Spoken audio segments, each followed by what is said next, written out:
बोलिए भारत माता की, भारत माता की, भारत माता की जय शिवाजी, जय शिवाजी। सबसे पहले गुरुदेव को नमन करता हूं, आप सबको प्रणाम करता हूं।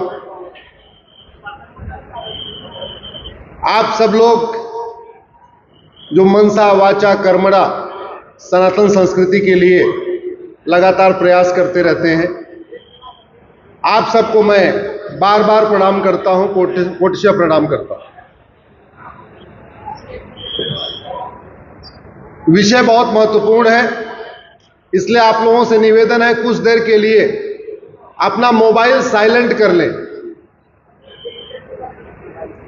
अगर मोबाइल साइलेंट कर लेंगे तो हमारा आपका संवाद अच्छा हो जाएगा। और दूसरा, अगर मैं कुछ पूछूं आपसे, आप उसका जोर से उत्तर दीजिए।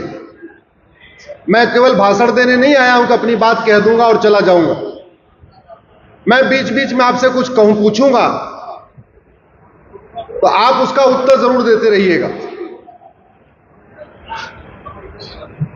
मुझे विषय दिया गया भारत की डेमोग्राफी।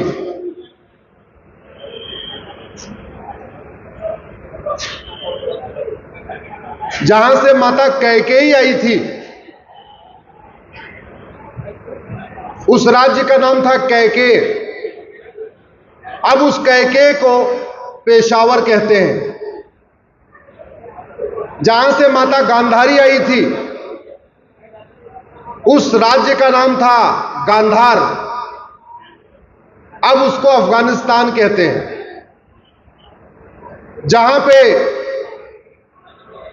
आचार्य चाणक्य प्रोफेसर हुआ करते थे, जहां पे तक्षशिला यूनिवर्सिटी थी, उस स्थान को अब रावलपिंडी कहते हैं।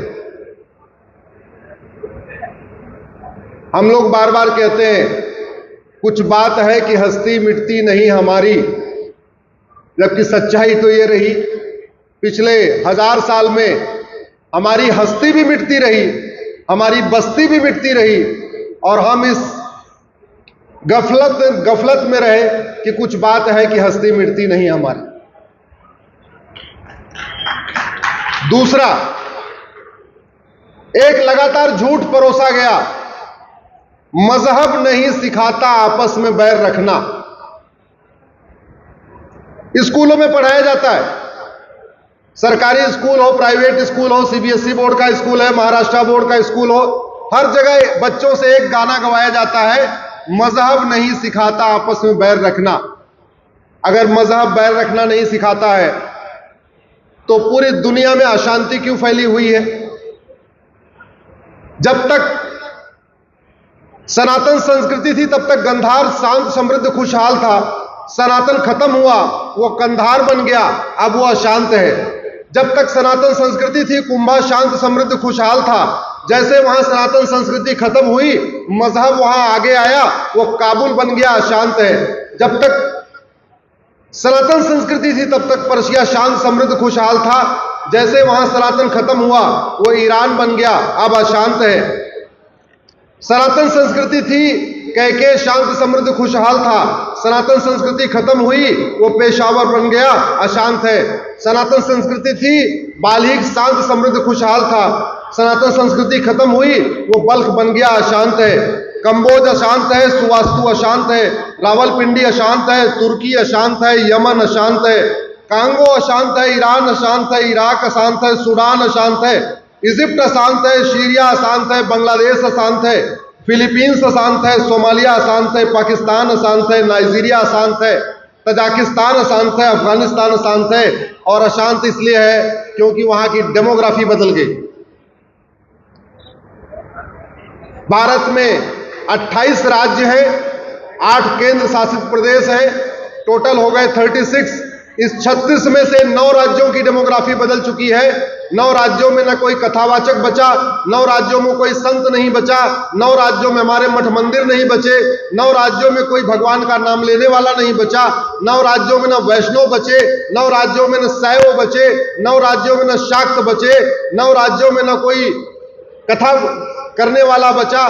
सब कुछ 9 राज्यों में खत्म हो गया।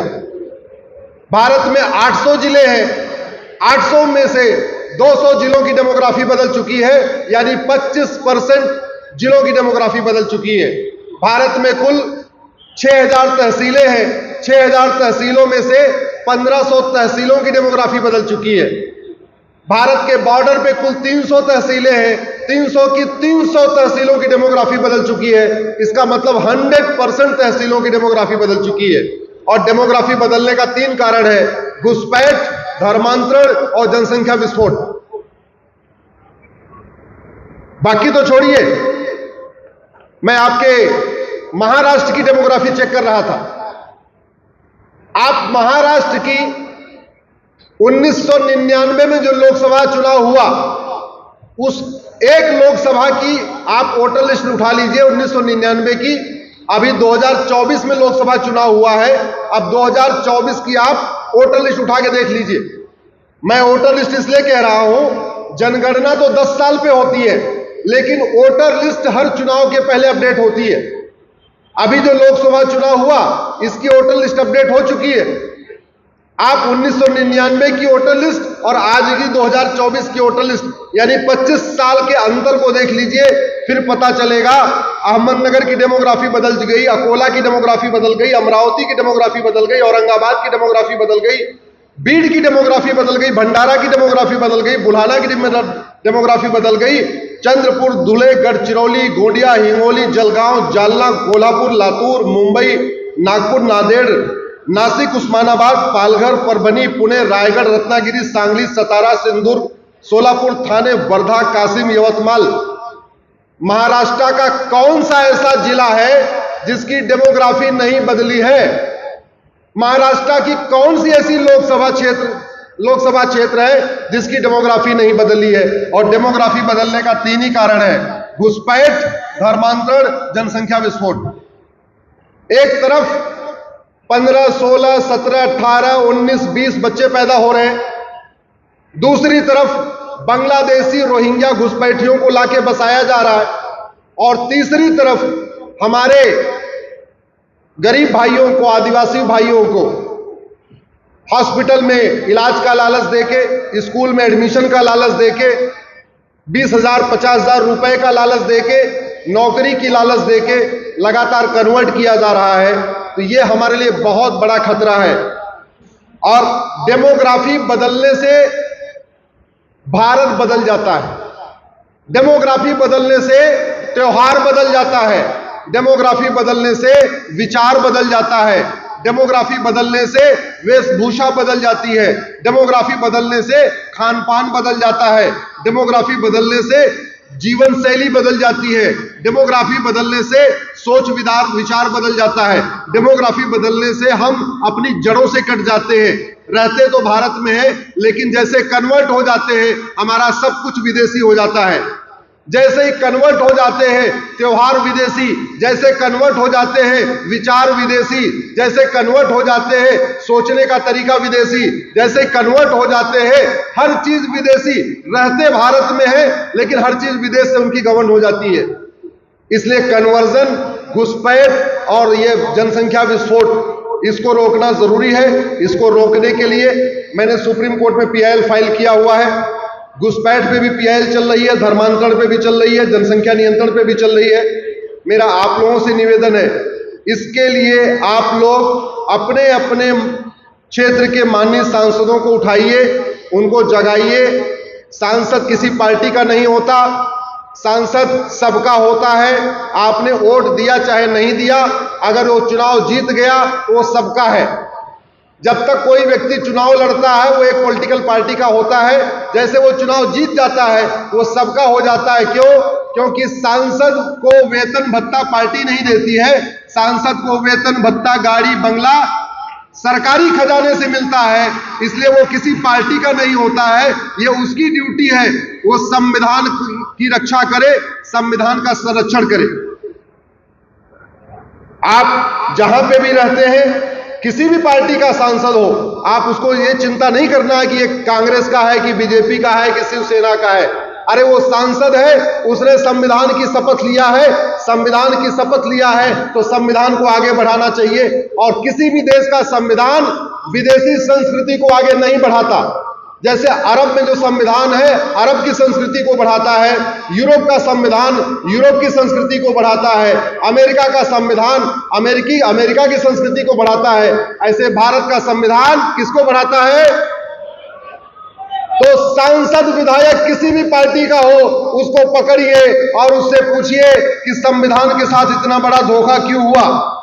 संविधान के साथ कैसे कैसे धोखा हुआ मैं आपको बताता हूं। भारत के संविधान के एक पन्ने पे भगवान राम लक्ष्मण सीता की फोटो थी और संविधान के उस पन्ने से भगवान राम लक्ष्मण की सीता की फोटो निकाल दी गई। ये वापस आनी चाहिए कि नहीं? जोर से बोलिए जरा। संविधान के एक पन्ने पे भगवान कृष्ण और अर्जुन की फोटो थी, उस फोटो को निकाल दिया, वो आना चाहिए कि नहीं? संविधान के एक पन्ने पे भगवान महावीर और गौतम बुद्ध की फोटो थी, वो फोटो वापस आनी चाहिए कि नहीं? संविधान के एक पन्ने पे सम्राट अशोक और राजा विक्रमादित्य की फोटो थी, उस फोटो को भी निकाल दिया, वापस आना चाहिए कि नहीं? संविधान के एक पन्ने पे छत्रपति शिवाजी महाराज की फोटो थी, गुरु गोविंद सिंह की फोटो थी और उस फोटो को भी निकाल दिया। ये आना चाहिए कि नहीं? मैं महाराष्ट्र के सभी आप लोगों से निवेदन कर रहा हूं, आप अपने अपने सांसद को पकड़िए और उसको बोलिए चैप्टर 15 के पहले जो छत्रपति शिवाजी महाराज की फोटो थी वो कब आएगी? जब तक नहीं आएगी आप उसका बायकॉट करना शुरू करिए, उसको पकड़ना शुरू करिए, उसको फोन करना शुरू करिए, एसएमएस करना शुरू करिए। जब तक आप एक बार एकत्र होकर आवाज नहीं उठाएंगे तब तक फोटो आएगी नहीं। संविधान के एक पन्ने पे हमारा गुरुकुल बना हुआ था, संविधान के एक पन्ने पे हमारा गुरुकुल बना हुआ था, संविधान के एक पन्ने पे नालंदा विश्वविद्यालय बना था, संविधान के एक पन्ने पे राजा भगीरथ की फोटो थी, संविधान के एक पन्ने पे नेता सुभाष चंद्र बोस की फोटो थी, संविधान के एक पन्ने पे रानी लक्ष्मीबाई की फोटो थी। और वो सारी की सारी फोटो गायब हो गई। और गायब करने वाला एक व्यक्ति, नाम लेके बताऊं क्या? हमारे चाचा नेहरू। उस एक व्यक्ति के कारण उनकी सोच विदेशी, उनका कपड़ा विदेशी, उनकी जीवन शैली विदेशी, उनकी भाषा विदेशी, और उसका नतीजा हुआ पूरी की पूरी संविधान सभा ने बोला ये 22 फोटो चलने दो संविधान में, उन्होंने वीटो पावर लगा दिया, सारी फोटो निकल गई। आप लोग एक साथ उठा के बोलिए हमारे संविधान की वो सारी फोटो आनी चाहिए।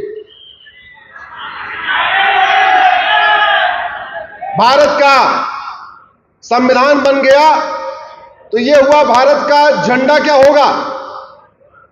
सब लोगों ने कहा पूरा का पूरा आजादी का मूवमेंट, फ्रीडम मूवमेंट भगवा झंडा सर पे बांध के हुआ है, इसलिए भारत का राष्ट्रीय झंडा होना चाहिए भगवा। भगवा झंडा ओम निशान ये सबने कहा था होना चाहिए, लेकिन नहीं हुआ, बदल दिया गया। जो पहला झंडा डिजाइन हुआ वो भगवा झंडा ओम निशान था।